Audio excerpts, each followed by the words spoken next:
La inteligencia, cuando recibe la información, puede permitirse el lujo en una sociedad democrática de no actuar, violar el Código Penal, prevaricato por omisión, simplemente porque quiere saber más información que le lleve, por ejemplo, en este caso, a capturar al señor Carlos Lozada, jefe de un frente guerrillero en el Sumapaz. Después sucede un hecho diferente. Esta misma unidad que coloca la bomba en el Terrazo Pasteur empieza a planificar colocar la bicicleta bomba en el barrio Fátima.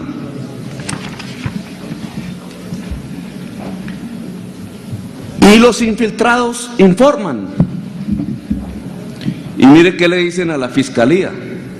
Nosotros, antes de viajar, porque la bicicleta bomba se da en enero del 2002, se van de vacaciones en diciembre, dice, nosotros antes de viajar le comentamos también al sargento, nombre, y al teniente, nombre, sobre lo realizado respecto a la bomba, pero que no sabíamos ni qué hora ni qué sitio iba a ser colocada, pero que a Luis le tocaba colocarla.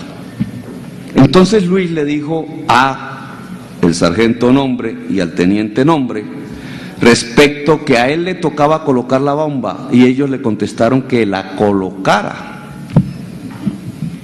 que cuando la fuera a colocar en el sitio lo llamara a ellos para ellos decirle a la policía que les echara mano, pero por cosas de mi Dios él no se encontraba en la ciudad y ya la inteligencia estaba hecha. De milagro que lo sucedido no lo habíamos realizado, o sea, ellos no colocaron finalmente la bomba, dicen en su testimonio, porque en esos momentos, después de lo sucedido a Paola, que es una miembro del Antonio Nariño, se habían encontrado conmigo para notificar lo que había pasado respecto a la bicicleta bomba, siendo así que después de puesta la bomba, yo me encontré con el sargento nombre, le comenté que la bomba la había colocado nombres de los integrantes de la unidad y que por qué no colocaban un cerco en los barrios alrededor del comandante de policía de Fátima.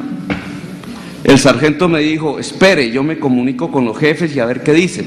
Dijeron que no era posible hacer eso porque ya no se encontraba mínimo por ahí. Resulta que entre los altos mandos del ejército y la policía se salió la información, salió notificada por televisión al día siguiente, la característica de los rostros, etcétera, etcétera, etcétera. Entonces, en estas declaraciones, en el atentado con la bicicleta ya no quedó inválido y heridos unos ciudadanos. En este quedaron muerto una niña menor de edad y 5 oficiales de la policía y una mujer civil. ¿Por qué si tenían la información, de acuerdo a estas declaraciones bajo gravedad de juramento que tiene la Fiscalía, si tenían infiltrada la unidad que iba a colocar las bombas, no actuaron? Por una sola razón: la unidad de inteligencia responsable de estos hechos iba tras que los informantes fueran a un campamento guerrillero del Sumapaz, y les habían prometido llevarlos para identificar el sitio del campamento para bombardear el campamento. La teoría de permitir unos actos terroristas de menor nivel para producir un resultado mayor: un inválido, una menor de edad muerta, 5 policías, una civil muerta y varios heridos. No sucede en el gobierno de Álvaro Uribe Vélez, pero es el cuerpo de inteligencia del ejército en Bogotá, con unos informantes que ya hacen parte de la red de informantes, porque eso no se lo inventó Uribe, se lo inventó Pastrana, y que nos llevan a cuestionarnos cuál es la política de seguridad, porque si es defender todos los ciudadanos, ¿cómo estos ciudadanos no fueron defendidos? Esa menor de edad, porque está muerta, mejor dicho. Bueno, la prensa obviamente sacó la noticia y obviamente los responsables son las FARC, pero el ejército sabía el sitio, quiénes, en dónde. En el caso del Terrazo Pasteur, incluso la fecha, la hora. ¿Por qué no actuó?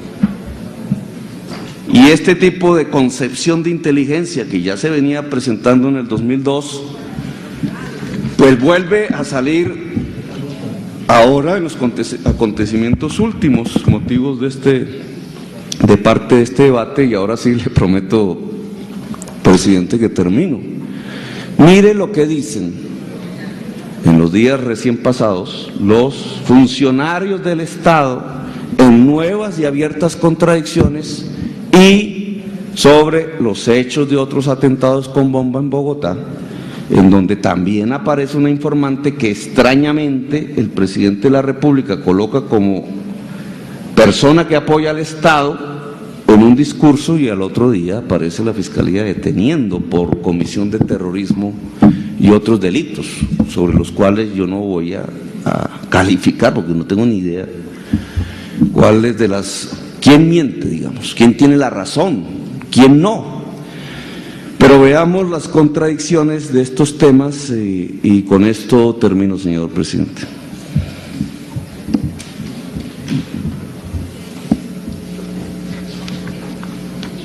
El reciente atentado con un carrobomba en el que resultaron heridos varios soldados y muerto un ciudadano fue atribuido en su momento a grupos al margen de la ley, así como el supuesto decomiso de varios explosivos en los últimos 2 meses, al parecer no corresponde a la realidad.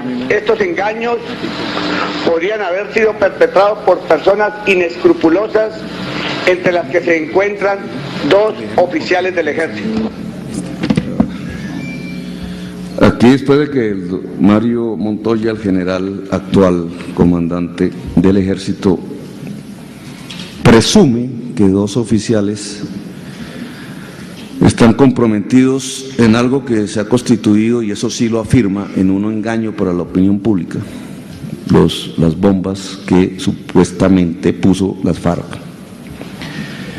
En julio, después de la elección presidencial de este año, el viceministro de Defensa se refiere a esa declaración el viernes 8 de septiembre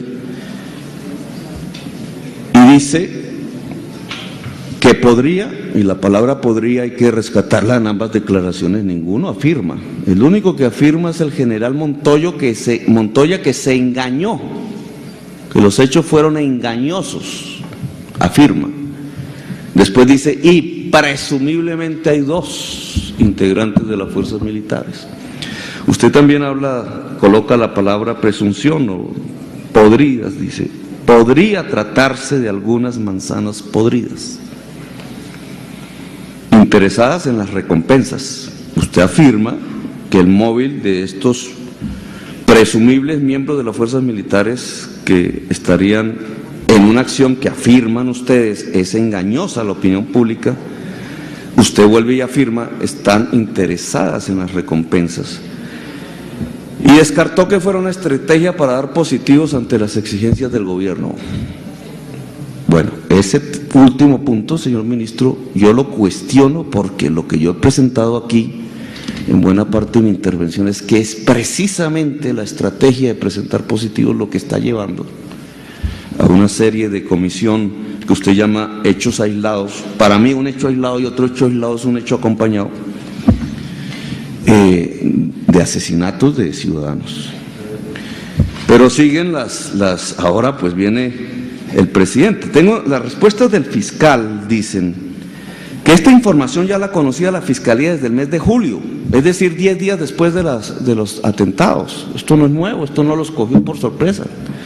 La Fiscalía ya tenía un informe de la policía, Dijín y Sijín, que venía haciendo una labor de inteligencia sobre el ejército, y presentó el informe a la Fiscalía como era su deber hasta ahí, y durante varios meses se mantuvo en proceso de investigación dentro de la Fiscalía.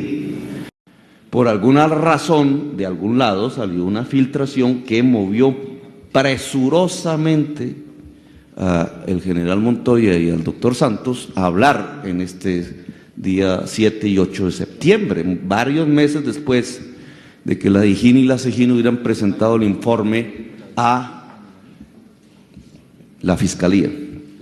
Ahora el presidente dice el domingo 10 de septiembre lo siguiente y siguen las conversaciones. Acabamos de terminar una nueva reunión del Consejo de Seguridad y de acuerdo con la información final del señor Fiscal General de la Nación, el hecho aún no está probado.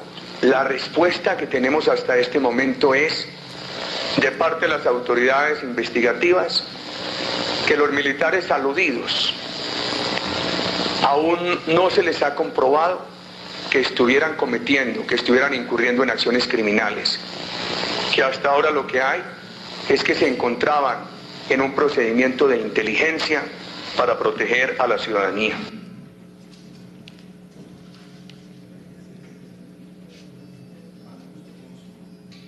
Vicefiscal, ¿cuál es la situación jurídica de Jessica?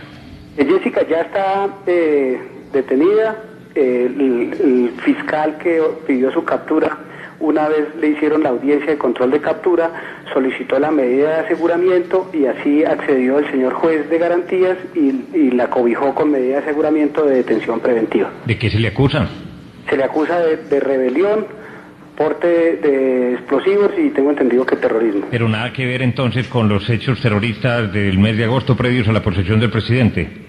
Temas de terrorismo porque se la vinculan como una de las coautoras de estos hechos. Es decir, pasó de ser informante del ejército a colaboradora de nuevo de la guerrilla. Exacto, ella era reinsertada, pero al parecer continuaba perteneciendo a ese grupo guerrillero.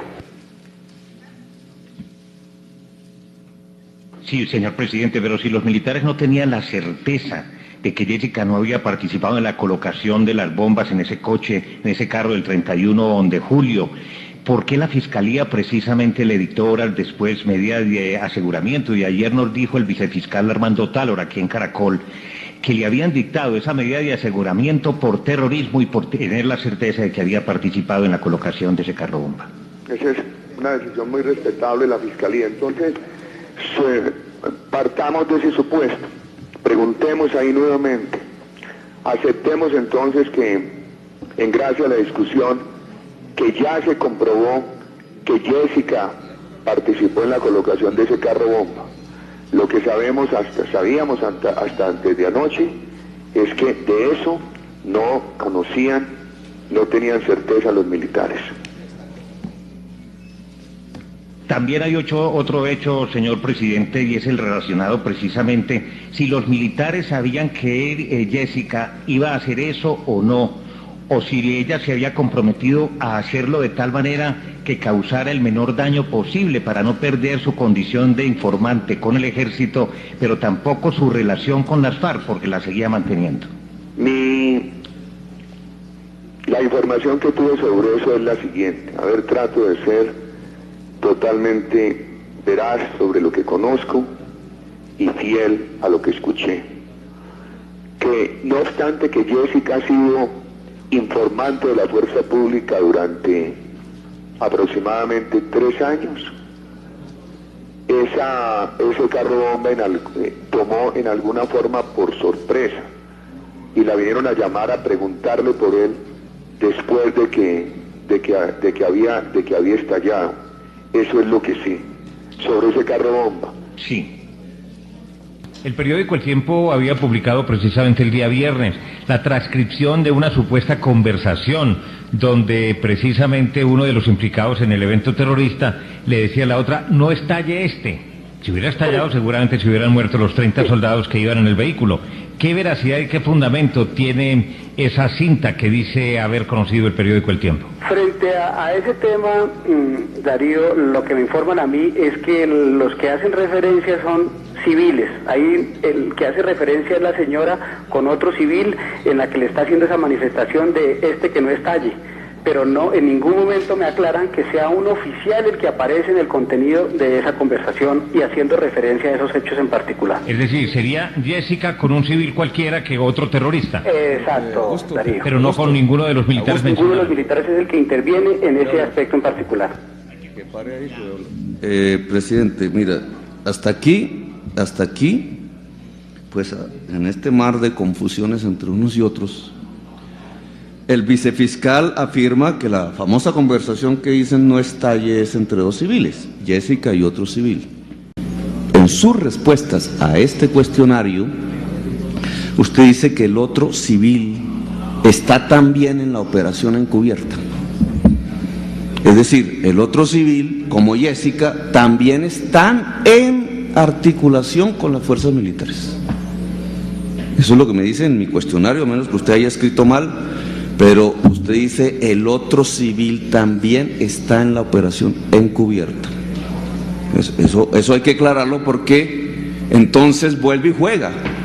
La conversación es entre dos personas, ambas, que están ligadas a las fuerzas militares, y uno le dice al otro que no estalle el carro bomba. Es decir, los dos que están en la conversación conocen no solamente de la colocación de un carro bomba, sino que le han informado al ejército. Dice el presidente, antes de que el vicefiscal hablara en esta última ocasión, que de todas maneras los militares se llamaron a Jessica para preguntarle después por qué o de que había estallado la bomba. El presidente de la República tiene una información permanente de la Fiscalía. Este es mi interrogatorio ahora, porque puede que se confundan, eso yo no lo voy a criticar aquí, que se contradigan, ya lo vimos en el caso del general Uzcategui, solo que ahí sí hay una intención y una lógica. Pero aquí pueden presumirse varios acontecimientos. O Jessica estaba colocando las bombas a nombre de las FARC sin conocimiento de las fuerzas militares, con lo cual Jessica era una guerrillera, ¿cierto? Pero el presidente de la República afirma que está colaborando con el Estado. Si era una guerrillera colocando bombas, por eso está presa. Pero el presidente de la República dijo, está colaborando con el Estado, entonces ¿por qué está presa? Ahí hay una abierta contradicción entre lo que dice el vicefiscal y lo que dice el presidente un día antes. Ahora, el ministro de Defensa al principio dice, podría ser que militares, lo dijo también Montoya, estén haciendo las operaciones de colocar las bombas. Honorable senador. Ya termino. Por favor. Eso lo dice al principio. Después dice el presidente y después el ministro Santos, no hay evidencias de que los militares estén colocando bombas. Después dice el ministro Santos, puede hacerse unas operaciones de inteligencia que permitan, en este caso, colocar bombas con tal de impedir hechos más graves después. Volvemos al tema de la bicicleta bomba en el barrio Fátima. ¿Quién pone el límite? Y si Jessica estaba actuando con los militares, informando sobre hechos de más bajo nivel terrorista, esperando impedir uno de más alto nivel terrorista, ¿por qué está presa Jessica? Son, digamos, las contradicciones. Usted afirma en su interrogatorio aquí a la comisión que usted no ha visto los videos, las cintas, ni las grabaciones, ni las interceptaciones telefónicas. Lo tiene el fiscal del caso y no ha dado informe. ¿Por qué entonces se afirma que no hay indicios de lo uno o de lo otro? Si usted no ha visto las pruebas. O peor aún, ¿por qué el presidente de la República tiene que recibir un informe de la Fiscalía que no sea por el que ordenó la Constitución, que tiene una reglamentación propia? Es que la Fiscalía no hace parte de un órgano judicial independiente del presidente y debería haber una desarticulación en el proceso investigativo precisamente para que no quede permeado de los intereses políticos de la coyuntura. ¿Por qué el presidente, en forma confusa y contradictoria, está generando unas alocuciones públicas determinado por la información que le va rindiendo diariamente la Fiscalía, que también es confusa? A mí me parece que lo que debería es actuar ya en este momento la Fiscalía, con independencia del presidente de la República. ¿Por qué el fiscal Iguarán actúa como si fuese un niño regañado en el Consejo de Seguridad, si él es un poder independiente del presidente de la República, así sea el jefe del Estado, jefatura del Estado, que solo puede provocar sobre la Fiscalía una entrega de informes bajo un artículo específico de la Constitución Nacional ya arreglado. Estos escándalos están bajando la moral del fiscal a tal punto que no se ha dado cuenta que tiene que independizarse del gobierno, sobre todo en estos temas tan neurálgicos. Presidente, yo termino aquí mi exposición y puede usted abrir pues, a mis otros colegas citantes. Muchas gracias, honorable senador.